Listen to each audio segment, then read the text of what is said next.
미국 동남부에 있는 항만 14곳에서 부두 노조원 2만 5천 명이 끝내 파업에 돌입했습니다. 허리케인 헬렌이 휩쓸고 간 지역에는 생존자들의 건강을 위협하는 요소들이 도사리고 있어 이들의 외상, 정신적 건강 회복에도 주의를 기울여야 할 것으로 보입니다. 미국민들의 최대 이슈인 경제 살리기를 위해 내건 두 대통령 후보들의 경제 공약들을 비교해봅니다. 미국 대선에서 라티노들과 아텍의 유권자들의 표심을 잡기 위한 총력전이 펼쳐지고 있습니다. 화요일부터 워싱턴 DC에서는 엄격해진 도로 규칙이 시행돼 위험 운전자들 상대로 소송을 제기할 수 있게 됐습니다. 시청자 여러분 안녕하십니까? 워싱턴 뉴스 투데이입니다. 미국의 동남부 항만 14곳에서 부두 노조원들이 끝내 파업에 돌입해 선적과 하역 작업이 올스톱됐으며 연말 물류 대란과 공급 부족, 가격 인상 등 연쇄적인 경제 피해가 우려되고 있습니다. 볼티모어와 노폭, 뉴욕, 뉴저지 등 동부와 조지아, 사바나, 플로리다, 마이애미, 텍사스, 휴스턴까지 걸프만 지역 항만 14곳의 부두 노조원들이 오늘부터 2만 5천 명이나 동맹 파업에 돌입했습니다. 윤선 기자의 보도입니다. 미국 동부와 동남부 지역에 있는 항만 14곳에서 부두 노조원 2만 5천 명이 근 50년 만에 처음으로 끝내 파업에 돌입했습니다. 부두 노조인 ILA 국제선원협회는 사측인 USMX, 즉 미국 회사 동맹 측과 새로운 계약을 체결하지 못함에 따라 10월 1일 새벽 0시를 기해 동맹 파업에 돌입했다고 발표했습니다. 이로써 버지니아, 노폭, 뉴욕, 뉴저지, 펜실베니아, 필라델피아, 항만 등에서는 거의 모든 선적과 하역 작업이 올스톱되었습니다. 부두 노조원들은 작업에 나서는 대신 공정한 계약 없이는 일할 수 없다, 자동화가 우리 가족들을 해친다 등의 피켓을 들고 사측의 성의 있는 조치를 요구하며 시위를 벌이고 있습니다.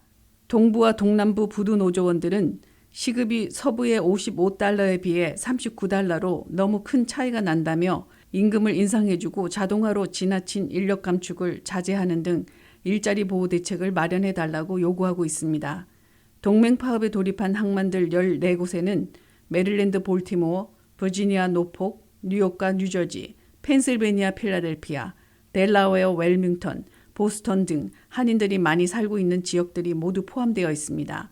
또한 사우스캐롤라이나 찰스톤, 조지아 사바나, 플로리다 잭슨빌과 마이애미, 뉴올리언스, 텍사스 휴스턴까지 들어있습니다. 이들 동부와 동남부 항만 14곳에서 다루고 있는 상품들을 보면 전체 수출입 컨테이너 물량으로 절반이나 차지하고 있습니다. 수출입 업체들은 동맹 파업에 따라 트럭과 철도편으로 수출입 물품을 서부 항만으로 옮기려고 초비상을 걸고 있습니다. 서부 지역 항만으로 옮기려 해도 동부 지역 물량의 절반만 수용할 수 있고 철도 또한 모두 수송할 수는 없어 상당한 물류 대란을 피하지 못할 것으로 우려되고 있습니다. 관련 업계는 연말 대목을 위해 8월부터 10월 사이에 재고를 축적하고 있기 때문에 파업 직전까지 물량을 확보한 업체들은 대목 세일 일정을 조정해 피해를 최소화하려고 부심하고 있다고 밝혔습니다. 이들 동부 항만들을 통해 가장 많이 수입하고 있는 업체들을 보면 월마트가 1위이고 2위는 아이키아, 3위가 삼성, 5위가 LG, 8위가 현대로 나타나 한국 회사들도 초비상이 걸린 것으로 보입니다. 이제 부두 노조원들의 동맹 파업이 얼마나 오래 가느냐에 따라 연쇄적인 경제 피해가 눈덩이처럼 불어날 수 있어 우려가 증폭되고 있습니다. 동부와 동남부 지역 항만 14곳의 부두 노조원 2만 5천 명이 일주일 동안 파업을 강행할 경우 $39억 경제 피해를 초래할 것으로 컨퍼런스 보드가 추산하고 있습니다. 그러나 트럭과 철도 등 물류 비용을 더 써야 하고 서부 항만으로 이전해도 4일에서 6일이나 지연되고 공급 부족으로 가격은 올라가 연쇄적인 경제 피해는 상당할 것으로 우려되고 있습니다. WKTV 뉴스 윤선입니다. 허리케인 헬렌이 초토화시키며 휩쓸고 간 지역에는 이제 복구 작업이 진행되고 있는데요. 재산 피해 못지않게 인명 피해도 만만치 않은 가운데 생존자들의 건강에도 주의를 기울여야 할 시점인 것으로 보입니다. 외상 피해뿐만 아니라 곰팡이 감염, 외상 후 스트레스 장애 등 신체적, 정신적 건강을 위협하는 요소들이 도사리고 있기 때문입니다. 류령아 기자가 보도합니다. 허리케인 헬린으로 인명피해와 재산피해가 계속되는 가운데 생존자들의 건강 문제도 중요한 관리 대상으로 부각되고 있습니다. 헬린의 경로에 있는 주민들은 꼼짝 못하게 갇히고 더 이상의 대피소도 없기 때문에 물에서 전염되는 질병과 기타 위험에 노출될 가능성이 높기 때문입니다. 노인, 어린이, 기존에 건강 문제가 있는 사람들을 포함한 취약계층은 홍수 관련 위험에 특히 취약하다고 내과 의사 쇼샤나 운거라이더 박사가 말했습니다. 재해 전문가 피터 덩컨스는 빠르게 불어난 물은 경로에 있는 사람과 사물을 빠르게 휩쓸어 갈 수 있어 물 자체가 위험하다고 경고했습니다. 뿐만 아니라 불어난 물은 열린 맨홀이나 배수구를 가리며 유리와 금속 등의 파편과 설치류와 뱀 등을 가려 큰 부상으로 이어질 수 있다고 설명했습니다. 게다가 병원균처럼 육안으로 볼 수 없는 위험도 있는데 이는 노로바이러스, A형 간염 등 바이러스에 감염될 위험성이 크다고 감염 전문가 쿠리츠키스 박사가 CBS 뉴스에 말했습니다. 쿠리츠키스 박사는 지역 당국에서 물을 마셔도 안전하다고 조언할 때까지 병입수 또는 끓인 물만 마시고 과일과 채소를 씻더라도 먹을 때 껍질을 벗기거나 뺄 것을 권고했습니다. 또한 홍수가 난 뒤 24시간에서 48시간 안에 나타나는 곰팡이는 천식과 호흡곤란, 알레르기 증상을 유발할 수 있기 때문에 습기를 흡수하는 직물을 버리는 것이 좋다고 경고했습니다. 허리케인 헬린의 파괴력은 신체적 건강뿐만 아니라 정신 건강에도 영향을 미칩니다. 노스캐롤라이나의 황폐한 도시에서 구조된 메건 드라이는 7살 아들과 부모가 홍수에 휩쓸려 가는 것을 지붕 위에서 지켜봤습니다. 이러한 경우 생존자는 죄책감을 느낄 뿐만 아니라 외상 후 스트레스 장애와 이어지는 불안은 재난적인 사건 이후에 자주 나타나는 정신건강 문제이기에 치료할 필요가 있습니다. 정신건강치료사 모건은 자연재해 위기 상황에서 정신건강을 우선시하는 것은 전반적인 웰빙과 회복력에 중요하기 때문에 스트레스 반응을 일찍 인식하고 관리하는 것이 중요하다고 언급했습니다. 한편 허리케인 헬린으로 동남부 전역에서 사망자 수가 130명을 넘어섰다고 CBS 뉴스가 보도했습니다. 바이든은 헬린으로 인해 600명이 실종됐으며 피해 지역과의 통신이 두절됐다고 말했습니다. WKTV 뉴스 류령아입니다. 미국민들의 최대 이슈인 경제 살리기를 위해 트럼프 공화당 후보는 에너지 반값과 사회보장세와 팁소득, 오버타임에 대한 면세, 법인세 대폭 인하를 공약하고 있습니다.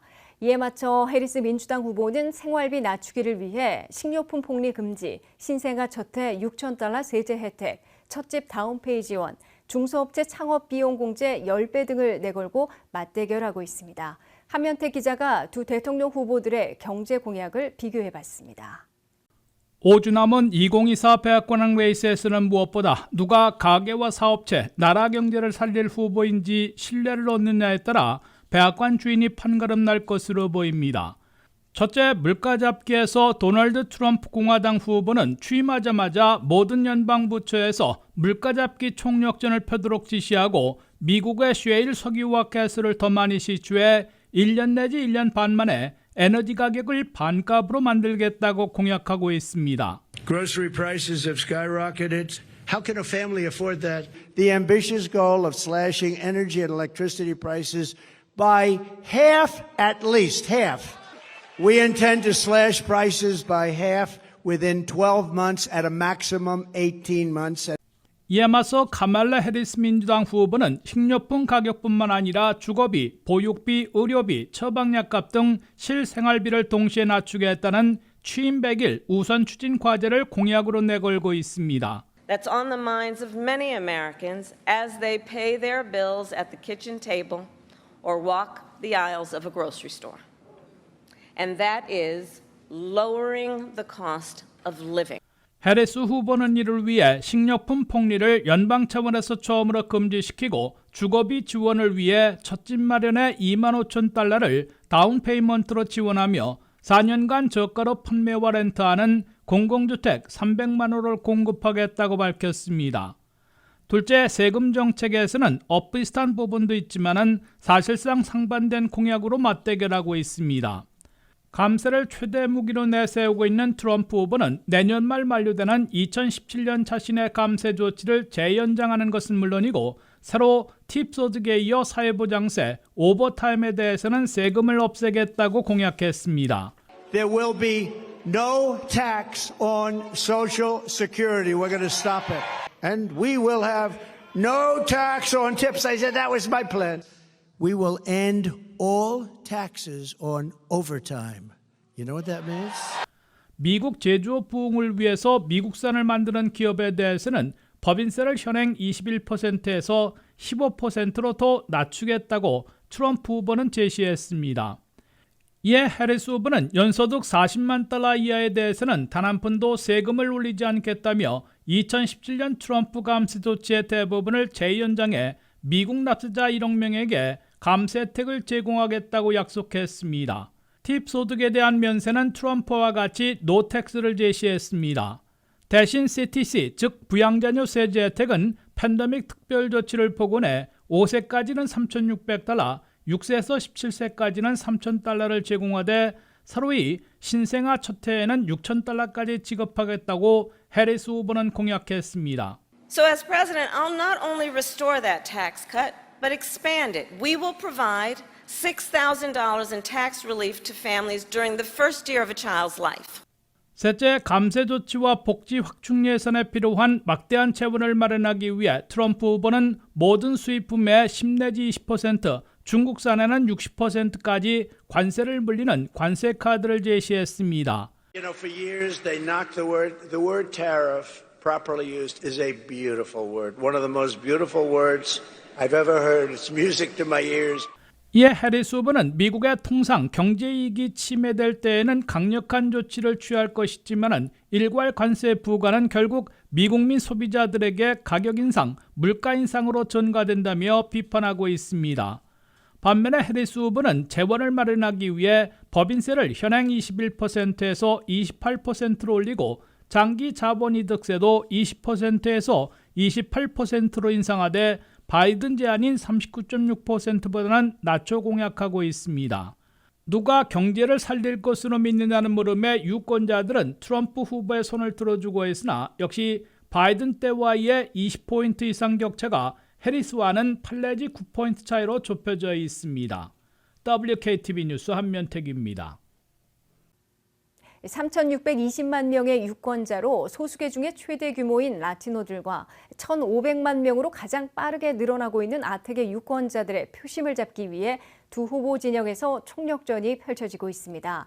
라티노 지지율을 보면 해리스 후보가 54%로 트럼프 후보 40%보다 우세하지만 역대 최저치를 보여 비상이 걸렸고 아텍의 지지율은 해리스 후보가 66%, 트럼프 후보 28%를 앞서고 있어 바이든 때보다 크게 만회한 것으로 나타났습니다. 백악관행 레이스가 초박빙 승부로 치러질수록 라티노와 아테게 등 소수계의 표심으로 승부가 갈릴 수 있어 카말라 해리스 민주당 후보나 도널드 트럼프 공화당 후보가 소수계 표심 잡기에도 전력을 다하고 있습니다. 미국에서 소수계 유권자들을 보면 라티노가 3,620만 명으로 4년 전보다 390만 명, 12% 증가하며 최대 규모를 유지하고 있습니다. 흑인 유권자들이 3,445만 명으로 4년 만에 230만 명, 7% 늘어났습니다. 아텍의 유권자들은 1,500만 명으로 4년 만에 200만 명, 15% 증가해 규모 면에서 세 번째이지만 가장 빠르게 증가하는 소수계로 꼽히고 있습니다.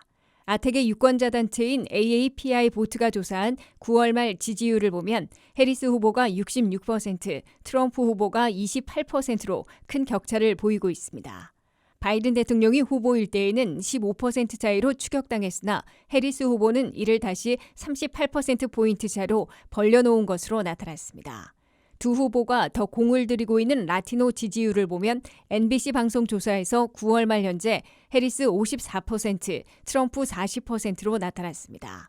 해리스 후보가 우세하지만 그년의 민주당 대통령 후보 4명에 비해 가장 낮은 라티노 지지율로 나타나 초비상이 걸렸습니다. 통상적으로 미국 대선에서 공화당 후보가 라티노 표의 40% 이상을 득표하면 대통령에 당선된다는 말이 화제되고 있는데 트럼프 후보로서는 큰 기대를 걸어볼 지지율이고 해리스 후보는 매우 위험한 라티노 지지율로 지적되고 있습니다. 해리스 후보 측은 이에 따라 8월부터 라티노 미디어에 1,340만 달러를 쏟아붓는 대대적인 선거 광고를 펼치고 있어 같은 기간 60만 9천 달러에 그친 트럼프 후보 측을 20대 1로 압도하고 있습니다. 해리스 후보 측은 라티노 유권자들이 이민 문제보다는 생활비 낮추기, 낙태를 포함한 헬스케어 등에 더 관심을 표시하고 있어 이에 맞춘 새 캠페인 광고를 집중 내보내고 있습니다. 해리스 측은 라티노 유권자들에 의해 승부가 갈릴 수 있는 경합지들에서 필드 오피스들을 증설하고 지상전도 병행하고 있습니다. 해리스 측은 9월에만 필드 오피스들을 최대 경합지 펜실베니아 50곳, 애리조나 17곳, 네바다에 14곳을 증설했습니다. 화요일부터 워싱턴 DC에서는 엄격해진 도로 규칙이 시행됩니다. 올해 초 찰스 앨런 의원이 발의한 스티얼 법안의 일부가 발효됐는데요. 이에 따라 고액의 벌금을 낸 위험 운전자들을 상대로 소송을 제기할 수 있으며 유죄 판결을 받으면 DMV는 이들 차량에 속도 조절 장치를 설치할 수 있게 됩니다. 김미연 기자가 보도합니다. 교통사고로 인한 사망자는 증가하고 있으며 DC에서만 10억 달러가 넘는 미납벌금이 누적됐습니다. 지금까지 사망자 수는 전년 대비 11% 증가해 42명이 사망했으며 16년 만에 최고치를 기록한 2023년 사망자 수에 가까워졌습니다. 지난달 미납벌금이 2만 달러에 달하는 메릴랜드 운전자가 캐피톨 힐 횡단보도에서 12세 소녀를 들이받아 다치게 했습니다. 이 차량은 DC에서 94건의 티켓을 받았는데 과속과 신호 위반이 다수 포함된 것으로 밝혀졌습니다. 이에 DC의회는 찰스 앨런 의원이 발의한 스티얼법을 만장일치로 통과시켰습니다. 이 법안의 일부는 교통 단속 카메라에 과속으로 적발된 운전자에게 새로운 포인트 시스템을 적용하는 내용을 담고 있습니다. 이 법안이 법률이 되려면 시장과 의회의 승인이 필요하며 일부는 다음 예산에서 자금 지원을 기다리고 있습니다. 앨런에 따르면 몇몇은 법의 완전한 효력을 갖춰 화요일에 발효됩니다. 이 법안은 고액의 벌금을 낸 위험 운전자를 상대로 민사소송을 제기할 수 있는 권한을 부여합니다. 이는 버지니아와 메릴랜드 운전자가 유입되는 구간인 DC에 특히 중요한 법안입니다. 현재 DC 거리에는 과속 위반 티켓 40장 이상을 받은 차량이 2,100대나 있는 것으로 밝혀졌습니다. 또한 DMV는 이제 무모운전 혐의로 유죄 판결을 받은 사람의 차량 내부에 속도를 자동으로 제한할 수 있는 장치인 속도 조절 장치를 설치할 수 있습니다. 또한 자동차 도난 피해자는 더 이상 자동차가 도난당한 동안 누적된 벌금을 받지 않습니다. 이 법안은 음주운전 혐의자가 운전을 계속할 수 있도록 허용하는 허점을 없앨 것입니다. 한편 벌금을 낸 운전자가 안전교육을 이수할 경우 워싱턴 DC에서 일부 티켓 비용을 면제받을 수도 있습니다. WKTV 뉴스 김미현입니다. 이상으로 워싱턴 뉴스투데이를 마치겠습니다. 시청해주신 여러분 고맙습니다.